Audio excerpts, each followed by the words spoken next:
नमस्कार दोस्तों, आप एक मिडिल फैमिली से हैं और मान लेते हैं कि आपकी उम्र 25 से 35 साल की है। आपकी इनकम मंथली 80,000 से लेके 1 लाख है, जो चाहे आप जॉब से कमाते हैं या बिजनेस से कमाते हैं। आप सोच रहे होंगे कि मैं एक घर बनाऊं जो मुझे कम से कम 50 से 60 लाख रुपए में मिलेगा और मेरे पास डाउन पेमेंट मार्जिन देने के लिए 5 से 7 लाख है। आपका अपना सपनों का घर, छोटी सी फैमिली होगी, मौज करेंगे। सभी नौजवान यही सपना देखते हैं।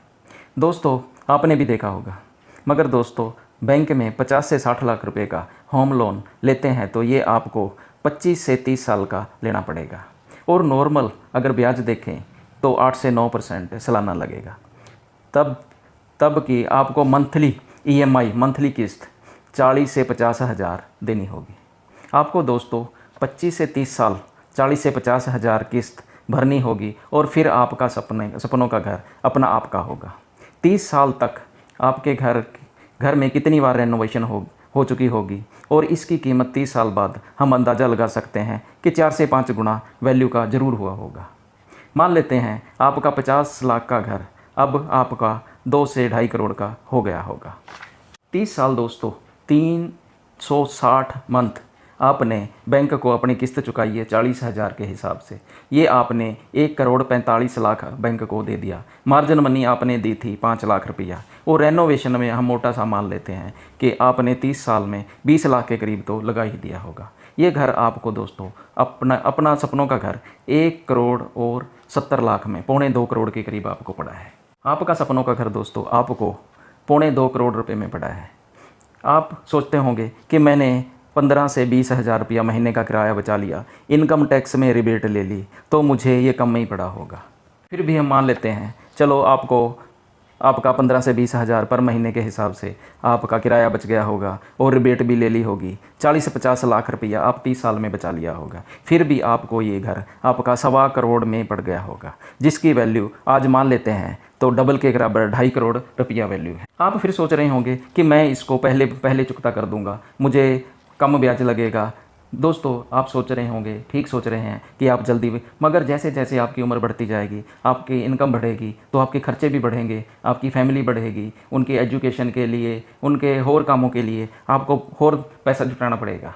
तो आप ये सोच के चलो कि आप 30 साल में 1.25 करोड़ का घर जरूर पड़ेगा अगर 50 लाख का अब ले रहे हो तो। हम ये भी देखें दोस्तों, 30 साल पहले आपने जो घर लिया था उसका अगर हम अब देखें तो वैल्यू उसकी क्या होगी?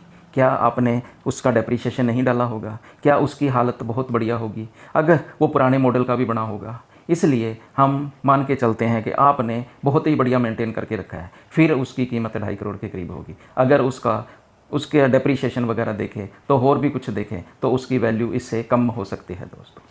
हम अगर इसको किसी दूसरे नज़रिए से देखें तो आपको घर खरीदने की जगह पर आप अगर अपने मार्जिन को 5 लाख को इन्वेस्ट कर देते हैं लमसम, और जो 40,000 आप किस्त 30 साल के लिए भरेंगे उसमें से 15,000 आप रेंट के लिए निकाल दो और 25,000 आप सिप के लिए 30 साल के लिए लगा देते हो। हर महीना आप 30 साल तक 25,000 रुपया सिप चालू कर देते हो। दोस्तों, मैं अब आपको सिप के कैलकुलेटर में लेके जाता हूँ और डिटेल में आपको इसके बारे में समझाता हूँ। मैंने दोस्तों लोन का कैलकुलेटर खोल लिया है। हम 50 लाख हाउस लोन लेना चाहते हैं। ब्याज हमें 9% लगेगा और 360 मंथ का बल्कि 30 साल का हम लोन ले रहे हैं। अगर हम इसको कैलकुलेट करके देखें तो 50 लाख 9% रेट ऑफ इंटरेस्ट 30 साल के लिए हमें ये हमारी जो इंस्टॉलमेंट 40,231 बनेगी। 50 लाख लोन ले लिया, 95 के करीब हमें इंटरेस्ट पे करना पड़ेगा 30 साल में और 1,45 लाख के करीब हमें 30 साल में पे करना पड़ेगा दोस्तों। अगर हम अब एक 50 लाख का घर हम खरीद रहे हैं तो 30 साल बाद हमें 1,45 का पड़ जाएगा वो।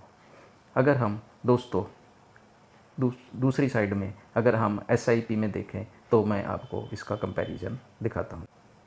ये हमने सिस्टमेटिक इन्वेस्टमेंट प्लान का कैलकुलेटर खोल लिया है। इसमें हम जो मार्जिन मनी हमारी 5 लाख थी वो हम लमसम लगाएंगे।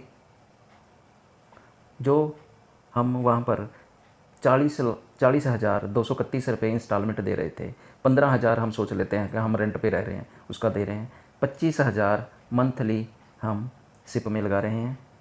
हमें हाउस लोन के हिसाब से ही हमें इंटरेस्ट मिल रहा है और ये भी 360 मतलब कि 30 साल के लिए ही है।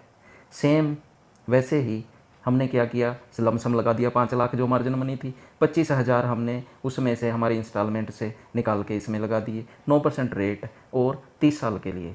दोस्तों अगर हम इसको कैलकुलेट करके देखते हैं तो हमें 30 साल में 95 लाख हमारा गया, हमें 4,95,00,000 मिल जाएगा, 5 करोड़ के करीब हमारा मिल जाएगा। अगर हम 30 साल बाद घर लेना चाहें तो 2 से 3 करोड़ के बीच घर मिल जाएगा, फिर भी हमारा 2 करोड़ रुपया हमें बन जाएगा, बच जाएगा, जो हम अपनी रिटायरमेंट लाइफ के लिए रख सकते हैं। हम रिटायर हो सकते हैं उस टाइम, मान लो हमारी उम्र 50, 55 या 60 से थोड़ी ऊपर नीचे हो सकती है, जिससे हम रिटायरमेंट ले सकते हैं। अगर दोस्तों हम देखें तो सिप में 9% तो कम से कम रिटर्न है। अगर हम 30 से 40 साल का इंडेक्स का की रिटर्न देखें, 30 से 40, ये 15 से 20% की रिटर्न होती है, 15 से 20% दोस्तों। हम मान लो इसको 9% की जगह पे हम 12% ले लेते हैं और हम इसको कैलकुलेट करके देखते हैं तो आप दोस्तों देखोगे वही हमारा 25,000, 5 लाख, 12%, 360 मंथ में 30 साल में हमारा क्या बन जाएगा, 9,20,00,000 रुपया गया हमारा। 95 ही है, 95 लाख ही गया। अगर हमें मिनिमम इंडेक्स का 12% है, मिनिमम भी हमें मिल जाता है तो भी हम 9 करोड़, इसमें हम 3 करोड़, 4 करोड़, 5 करोड़ का घर आसानी से हम ले सकते हैं और बाकी अमाउंट हम अपना रिटायरमेंट लेके हमारी आगे की ज़िंदगी आसानी से बिता सकते हैं। अगर दोस्तों अगर और भी हम देखें, अगर आपकी किस्मत अच्छी है और इंडेक्स अपना जो 30 से 40 साल का रिकॉर्ड है उसी को रिपीट करता रहा तो ये हम इसको 15% लेके चलते हैं, वही हमारा वैसे ही सारा चलता रहेगा। ये इसको हम 15% कर देते हैं इंडेक्स के हिसाब से। तो अब हम अगर इसको कैलकुलेट करके देखते हैं तो दोस्तों आप देखोगे कि ये कंपाउंड का क्या नतीजा है। 95 लाख वैसे ही आपने दिया है, 17,41,00,000, 17.5 करोड़ के करीब आपको बन जाएगा। इसमें चाहे आप बंगला खरीदो, जो मर्जी खरीदो, और उसके बाद आपकी जो भी उम्र होगी, 50 साल की, 60 साल की, 70 साल की, जो भी उम्र होगी, आप उसमें अपनी रिटायरमेंट लाइफ बड़ी आसानी से बिना किसी चिंता के बिता सकते हो दोस्तों। इसके बाद भी आपके दोस्तों बहुत इफ़ और बट होंगे कि ये रिटर्न फिक्स होएगी या नहीं होएगी, ये हमें मिलेगा या नहीं मिलेगा। ये दोस्तों फिक्स नहीं होता, मगर इतना भी कम नहीं मिलेगा कि आप महंगाई को बीट ना कर सको, आप रिटायरमेंट अच्छी लाइफ ना जी सको। आपको इसमें से 17 लाख में से आपको 17 करोड़ में से आपको 10 करोड़ भी दोस्तों मिल गया, फिर भी आपकी लाइफ बहुत ही बढ़िया होगी। ये मैं आपको रिकमेंड नहीं कर रहा, मैं आपको, ये एजुकेशन पर्पज़ के लिए वीडियो है दोस्तों। अगर आपका जो भी डिसीजन होगा वो फाइनल डिसीजन होगा। आप हाउस लोन लेके घर बनाना चाहते हो तो घर बनाओ, अगर इन्वेस्टमेंट करना चाहते हैं तो आप इन्वेस्ट। मैं ये नहीं कहता कि घर बनाना या इन्वेस्टमेंट करना कोई गलत बात है, तो आपका डिसीजन फाइनल डिसीजन होगा। अगर ये वीडियो आपको वैल्यूबल लगी हो तो दोस्तों लाइक, शेयर और सब्सक्राइब ज़रूर करना।